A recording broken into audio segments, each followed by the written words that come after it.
Sensory overload, when everything feels like too much. If you're ADHD and the sound of someone chewing can make you want to crawl out of your skin, this one's for you. Today I'm talking about sensory overload in autism and ADHD, why it happens, what it actually feels like, and what helps when the world is just too loud, too bright, too much. Let me tell you what sensory overload actually feels like. You're in a shop. The fluorescent lights are buzzing. Someone's trolley has a squeaky wheel. There's Christmas music playing. People are talking. Your clothes tag is scratching your neck. Someone brushes past you, and suddenly you can't think. You can't process. You need to leave right now. That's sensory overload. And when you have autism plus ADHD, it's a perfect storm. Here's what sensory overload actually is. Your brain processes sensory information differently. What neurotypical people can filter out, your brain can't ignore. For autistic brains, sensory processing is different. You might be hypersensitive, everything is too much, or hyposensitive, you need more input. Often both, depending on the sense. For ADHD brains, you can't filter irrelevant sensory information. Everything comes in at the same volume. Background noise isn't background, it's all foreground.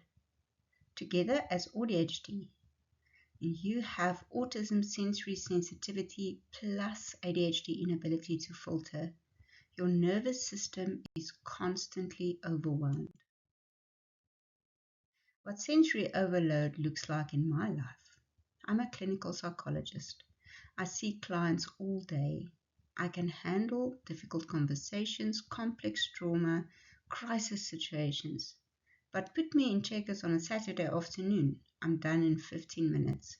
The lights, the sounds, the people, the smells, the visual chaos. My nervous system says absolutely not, and I have to leave. Another example, I can write complex clinical reports. I can present to hundreds of people, but if there's a fluorescent light buzzing, I can't think. That sound takes up all my brain space. Last week, I had a meltdown because my jersey seam was touching my neck wrong. Not a bad day, not stress, just sensory overload. That's what it does. It's not just sound. Sensory overload affects all the senses. Sound, fluorescent lights buzzing, people chewing, multiple conversations, sudden noises, background music, traffic, light, bright lights, fluorescent lights, sunlight, flickering screens, too many visual inputs. Touch, clothing tags, certain fabrics being touched unexpectedly, temperature, water pressure. Smells, perfumes, food smells, cleaning products, petrol, multiple smells at once, taste, food textures, unexpected flavors, certain consistencies, visual, clutter, too many things to look at, movement, crowds, patterns, plus interoception, awareness of your body's internal state.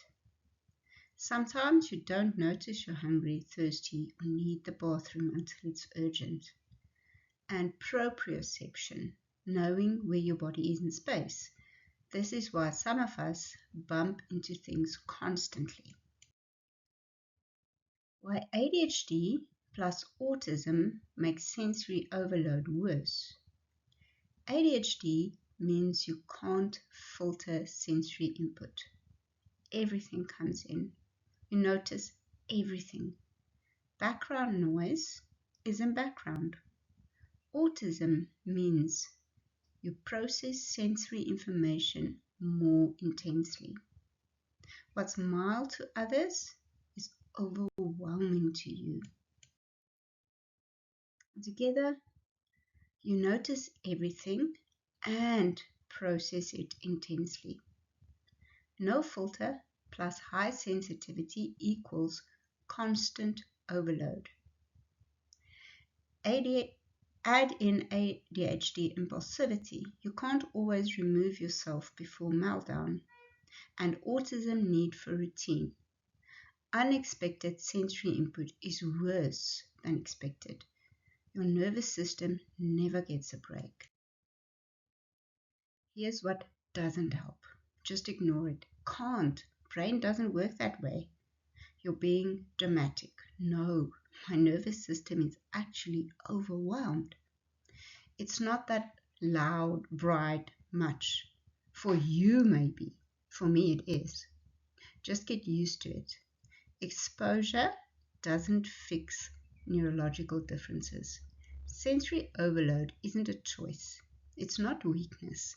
It's how your neurodivergent system works. Here's what actually helps.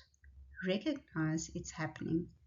When you start feeling overwhelmed, name it. This is sensory overload. Remove yourself if possible. Leave the environment. Go to your car. Find a quiet bathroom. Exit. Reduce sensory input. Sunglasses indoor.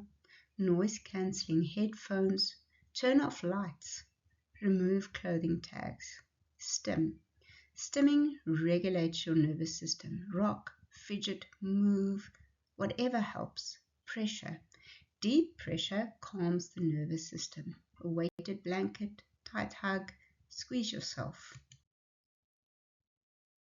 Identify your sensory triggers. What overwhelms you? Sounds, lights, textures.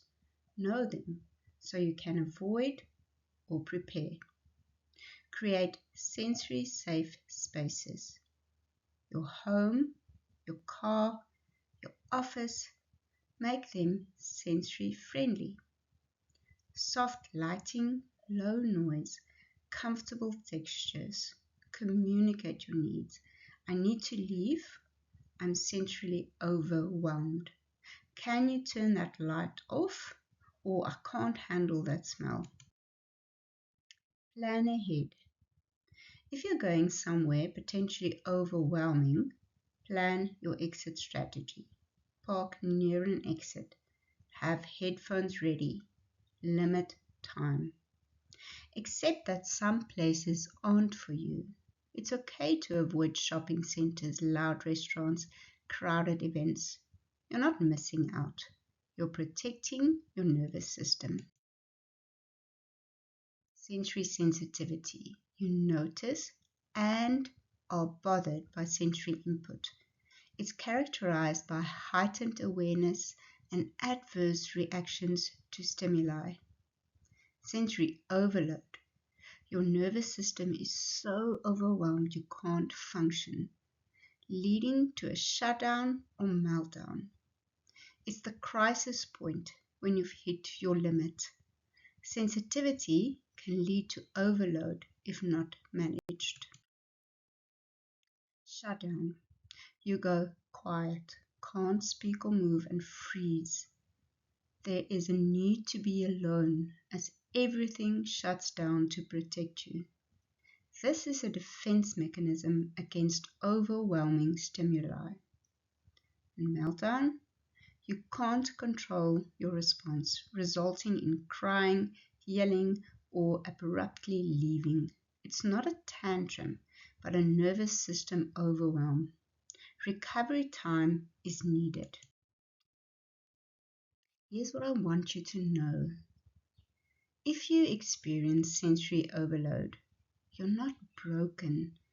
Your nervous system processes information differently. The intensity you feel is real. And yes, it's exhausting. Yes, it limits where you can go and what you can do. Yes, it makes life harder. But recognizing it, naming it, and learning to work with it. That helps. You're not too sensitive. You're autistic, ADHD, or both. And that comes with a nervous system that experiences the world more intensely. You deserve environments that don't overwhelm you. You deserve to protect your sensory needs. Next Monday, executive dysfunction. Why simple tasks feel impossible and what actually helps. If you experience sensory overload, please drop a comment. What's your biggest sensory trigger? What helps you? This can help the whole community. There's a link in the description and a pinned comment for more resources. We're in this together. See you Monday.